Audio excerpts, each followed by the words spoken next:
আজকে আমাদের গন্তব্য নতুন একটা জায়গা, কুশমন্ডি, যা নাকি কাঠের মুখোশের জন্য বিখ্যাত। কুশমন্ডি ব্লকের মহিষবাথান গ্রামে আমরা আজকে যাচ্ছি। মহিষবাথান গ্রামীণ হস্তশিল্প সমিতি একটি স্থানীয় সংগঠন, যার মূল লক্ষ্য গ্রামীণ কারুশিল্পকে সংরক্ষণ, প্রচার ও উন্নয়ন করা। এই গ্রামেই আমরা এক বিখ্যাত শিল্পীর খোঁজ পেলাম। স্থানীয়রা বললেন, শ্রীমতী নদী পেরিয়ে উত্তর দিনাজপুরে ওপারে গেলেই গ্রামে শিল্পীর বাড়ি। শিল্পীর নাম দুলাল দেব শর্মা।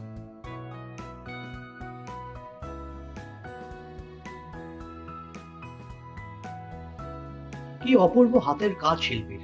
আপনারা যদি সংগ্রহ করতে চান, তাহলে আমি সাজেস্ট করব আপনারা সরাসরি শিল্পীর থেকে কিনুন। সমবায়ের থেকে তুলনামূলক কম দামে পাবেন।